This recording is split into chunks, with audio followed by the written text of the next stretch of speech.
back in the air, but backlogged as well. I've got no other flights. They haven't rebooked me since then. The post-WestJet strike frustration being felt by passengers. Plus, the U.S.-Canada trade war 18 months later, with local businesses saying they're facing potential bankruptcy. Described it as fuzzy, brown, a little bit bigger than our dog. And the free-riding rodent that bummed a ride from K-Country to this man's garage. CTV Calgary, local breaking news with Camilla Di Giuseppe. Good afternoon. 4 people are dead, including a child, after a late-night crash on Stoney Trail. It happened Sunday night when a driver traveled the wrong way into oncoming traffic. Jordan Canigan is near Stoney Trail with more. Jordan, what do police say happened? Well, Camilla, it was a fiery crash that happened in the northbound lanes of that area of Stoney Trail right behind me. The charred area of the road is still visible across all lanes. Now, it happened in the bridge area that is behind me, right over the Weaselhead Road and Elbow River area. Police say they are looking into the possibility that the man in his 30s who was driving a Mercedes came down the off-ramp from the Tsutina Parkway. Now, that Mercedes drove southbound into the northbound lanes and crashed into 2 vehicles. All 3 people in the Mercedes, including the male driver, a woman, and a child, were pronounced dead at the scene. A 43-year-old man driving a Subaru also died. 4 people in a Chevrolet, including 3 children, were seriously hurt as well. Now, highway design experts say wrong-way drivers on a freeway aren't too common, especially when you consider how many drivers go through this area. But when that happens, it can have severe consequences, especially at high speeds. Kinetic energy is the product of mass, the weight of the vehicle, times the velocity squared. And that goes up exponentially. So the faster you're going, the higher kinetic energy, and the higher the kinetic energy if there's a crash, means it's going to be more severe. Now, investigators say speed is likely a factor in this collision. They're also looking at the possibility of impairment on behalf of the Mercedes driver as well. Police at this point have not released the names of anyone who was involved in it, but they are asking anyone who may have seen the crash or the driver driving the wrong direction before that crash happened to contact them. Camilla? Jordan, thank you so much. A public memorial is now planned for Parker Wells. In a social media post, the councillor for Ward 4, where Parker went missing, says a community vigil will take place tomorrow at the Municipal Plaza. It gets underway at 7 p.m. For nearly 2 weeks, Calgarians joined in the search for Parker before the 11-year-old's body was found. Organizers say the vigil will be a chance for people to honor Parker's life and the coming together of the community. Police are asking for help finding 10-year-old Godwin. He's missing from the northwest community of Capitol Hill. The 10-year-old was last seen around 2 this afternoon in the 1900 block of 19th Avenue. Police say there is nothing to indicate foul play, but his family is concerned for his safety. Godwin was wearing a gray jumpsuit, olive green pants, olive green zipper top with black embroidery, and black running shoes. One man is set to appear in court tomorrow in connection to a shooting at the Victoria Park Stampede LRT station. Police say an argument among 3 people that began on the LRT spilled out onto the platform at around 8 o'clock Saturday night. Investigators say one person pulled out a gun and shot the other 2 people involved. The victims were sent to hospital in stable condition. 25-year-old Mustafa Jafari faces several charges, including aggravated assault and discharging a firearm with intent. A 36-year-old man shot by police now faces charges in relation to that incident. On Thursday, Danny Martin was shot following a police response to complaints of a disturbance involving a man with a weapon. Martin now faces several charges, including assault of a peace officer with a weapon and failure to comply with conditions of a release order. The incident is being investigated by Alberta's police watchdog. WestJet is flying again after reaching a tentative deal with its flight attendants. The deal hasn't been ratified, but getting passengers moving again is taking longer than ending the strike. Kevin Green is at the YYC International Airport tonight for us. And Kevin, how has the return to operations been going so far? Camilla, it's been busy here through the day. At some points, very busy at the WestJet check-in as passengers try to sort out their travel plans after over 900 flights were disrupted by the strike. Broadly speaking, there are about three kinds of passengers here today. Those who are relieved their flights are now going ahead as planned. Others who have finally been rebooked, some after days of delays. And then there's those who still don't have a way home. I spoke with Neil Hunt, who's frustrated in his attempts to get back to London with his family after WestJet cancelled 2 of his flights. It's not been good. I'm traveling to London with my family, return flight, booked on Saturday.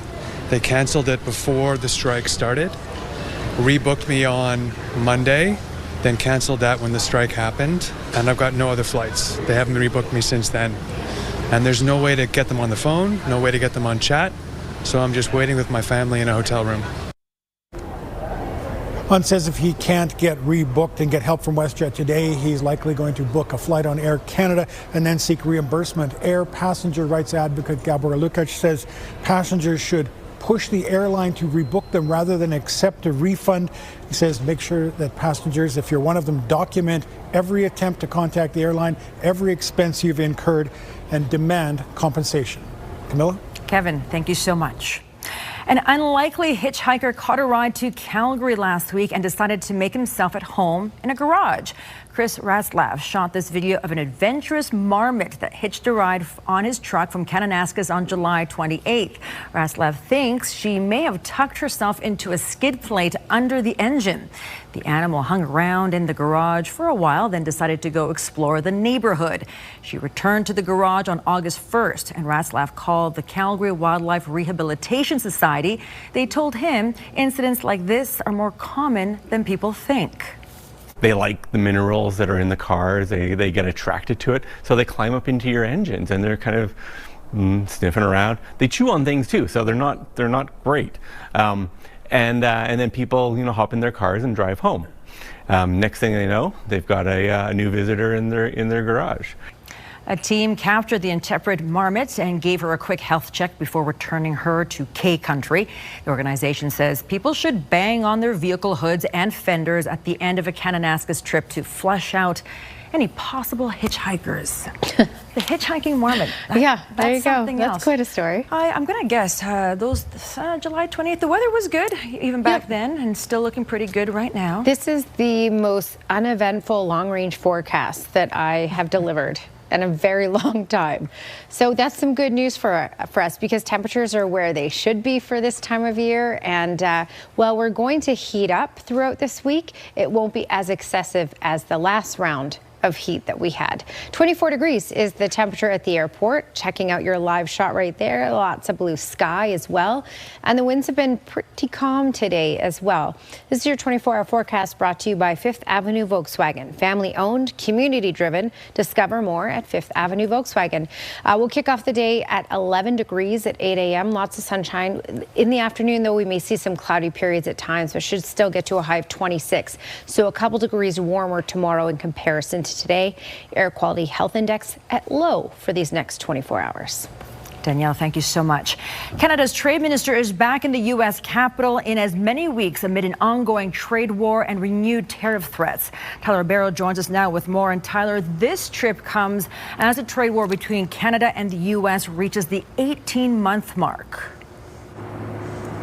That's right. LeBlanc was joined by Canada's chief negotiator to the U.S., Janice Charette. They're hoping to move the dial on tariffs, and this comes as one Calgary business is nearing bankruptcy due to the U.S.'s tariff rate on Chinese goods. Trump last month signed an executive order to impose a new 50% tariff on a grab bag of Canadian goods, including wine, hockey sticks, and cement.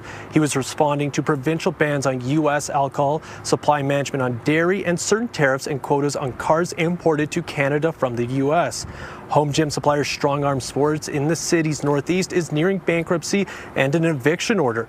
Prior to Trump's April 2nd Liberation Day, the store had 50% of its sales come from the U.S. Now it's around 5%. This is because of the Chinese goods, which the store currently has a 42% tariff added to, but that can fluctuate. Every day or every week it's different. It's been 10%, it's been 20%, it's been 50%. I've had some of my customers tell me that they've received bills for more than 100% of the value of the goods. Now, to give you context on how much more U.S. customers have to pay for Strong Arm Sports' products, Armstrong gives the example of their cheapest set of weights, which would have been $599 before the tariffs. Now it can come to over $1,000 depending on the tariff rate. And as that August 21st eviction order nears, they are looking for a new place to set up shop and keep their business alive. Thank you very much, Tyler, for that report.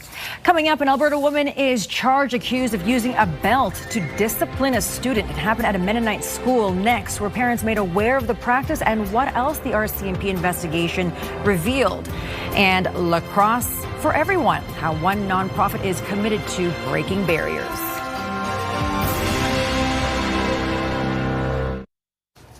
An Alberta school supervisor has been charged after a child was reportedly hit with a machine belt.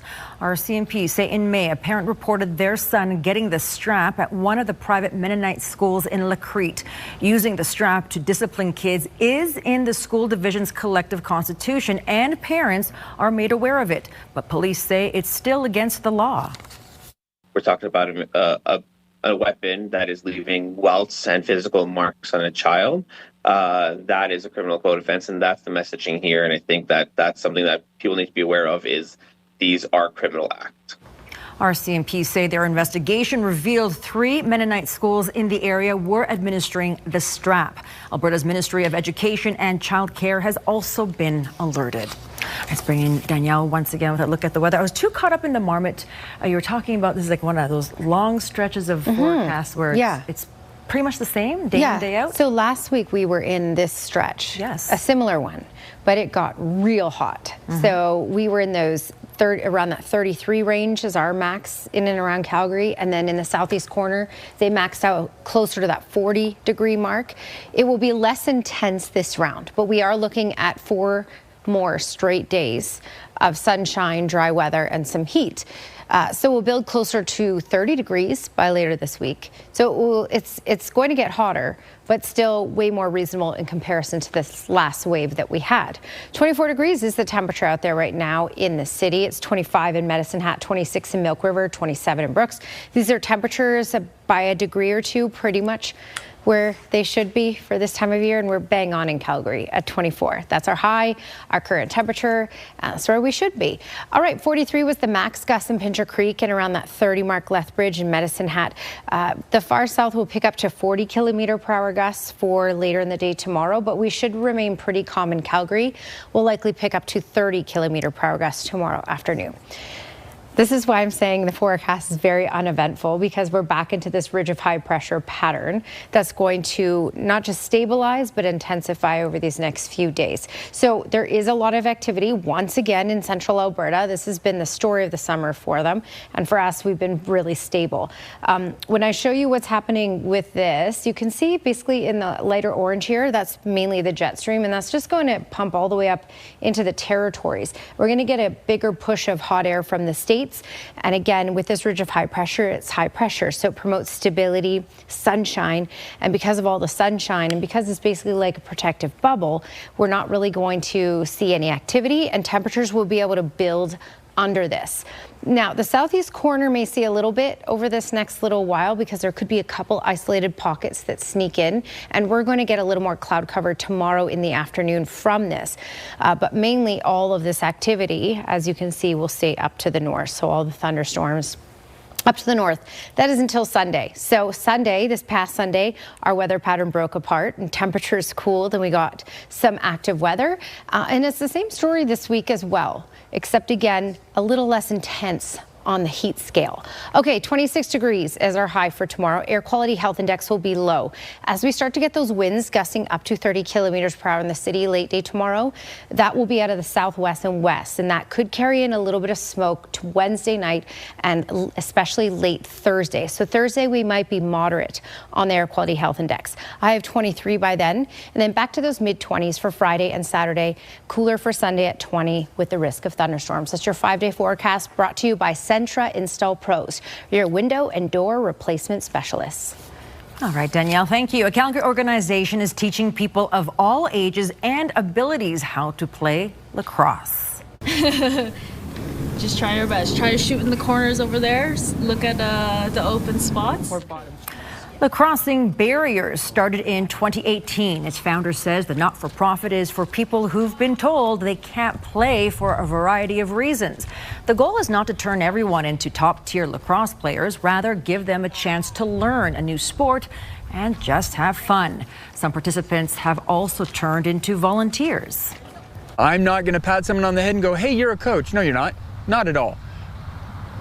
But they are very good assistant coaches. They are starting to coach and teach and share the game with kindness and authenticity. Lacrossing Barriers is regularly out in the community hosting exhibitions. Other communities across the country have also adopted the program. Condo-style apartment sales take a big dip next. What some of the driving forces are behind the city's latest housing numbers.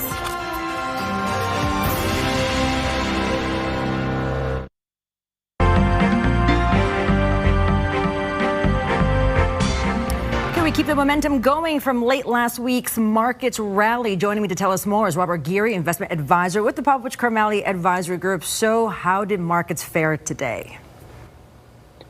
Well, hey, the momentum has definitely continued into this week, and there's a couple of reasons for this. We have a possible peace resolution here with U.S. and Iran. Again, Scott Bessent, U.S. Treasury Secretary, came out saying that it could be done today or tomorrow to get that straight back open. That sent oil prices down. We've also had some big earnings on the tech side.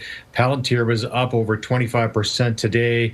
And then after the bell, we had the first earnings call from SpaceX, and the markets soared during the trading session. TSX was playing catch up as it was closed yesterday, but all markets trading well above 1%. The Dow was up over 2.5%. SpaceX, as a teaser, had pretty good first quarter results. Revenue was up 92%.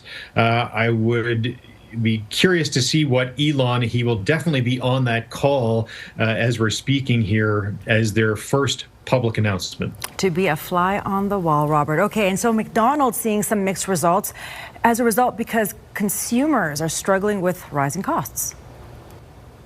Yeah, they had their quarterly earnings call here this morning, and I would say it was mixed reviews. They beat on the top line, but the big question was they missed on sales side, and I think that there's been a lot of investors looking at this saying, hey, you guys have been putting a lot of money into your value menu and your advertising along with that to try and drive a lot of foot traffic for people that may be struggling, the lower income side of the consumer, and saying, hey, if you have these options, we want to be your lowest one. So they put a lot of money into it. Are they seeing the results?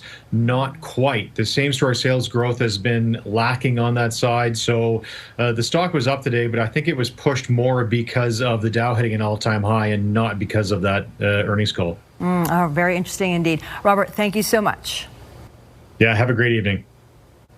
An oversupply of condo-style apartments continues to drag down housing prices in Calgary. Currently, 17,000 condo units are under construction in the city, driving pricing adjustments. Year over year, sales are down 9% and new listings are 15% lower.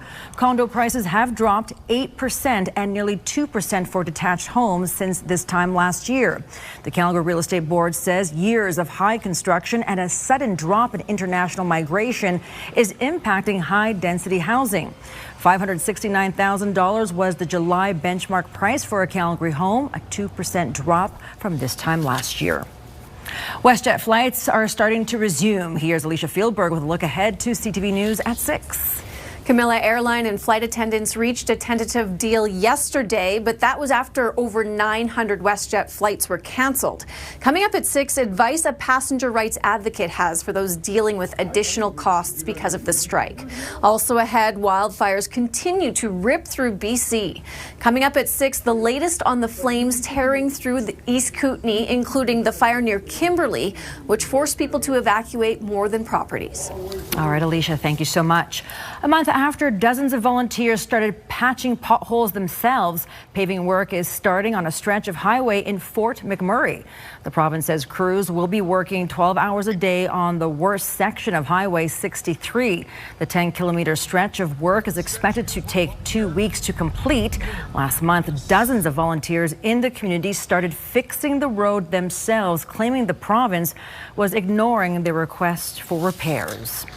Alberta RCMP issued 1,100 traffic-related tickets this Heritage Day long weekend, and almost half were for speeding. Alcohol or drug impairment led to 90 motorists being pulled off the roads. Dozens more tickets were issued for distracted driving and seatbelt infractions. Mounties say there were 28 injury collisions on Alberta roads, 5 of them fatal. All right, lots of sunshine out there. Temperature's pretty comfortable, sitting about 24 degrees right now. Lots of blue sky. Danielle has more details after the break. All right, Danielle is back. Okay, temperatures this week not getting to those 30s like we were last week, or we could potentially see it. We'll hit 30 at one point later this week in areas outside of Calgary. So Calgary is looking at those 26s as our max. So 24 degrees is the max today and our current temperature. And then you're looking at 26 degrees for Wednesday and for Friday, a little lower on Thursday at 23 degrees. Thursday, though, there is the possibility, especially later in the day, that our air quality health index will get a little smoky once again, and we should be at moderate on the scale. But yes, it's still hot, but more reasonable heat than this last round that we had last week. Danielle, thank you very much. Some hockey hopefuls got a chance to hit the ice with former Calgary Flames today. Some Calgary Flames alumni on hand for the first day of the Alumni Hockey School. The summer camp gives kids 7 to 12 years old a chance to learn from names like Matt Stajan and Curtis Glencross. And while they're learning some skills from former NHLers, the alumni are hoping the kids enjoy the experience. We sometimes get too caught up in sport and you know, the competitiveness of it, which is obviously a huge factor, but you know, at the young age, it's got to be enjoyable for the kids. Some former Flames signed autographs after the on-ice session today. More than 200 kids are expected to take part in 2 camps. One runs this week, the other takes place August 17th to 21st. And you can believe it, hockey season is just around the corner. Well, thank you so much for joining us. Now here's the early edition of the CTV National News.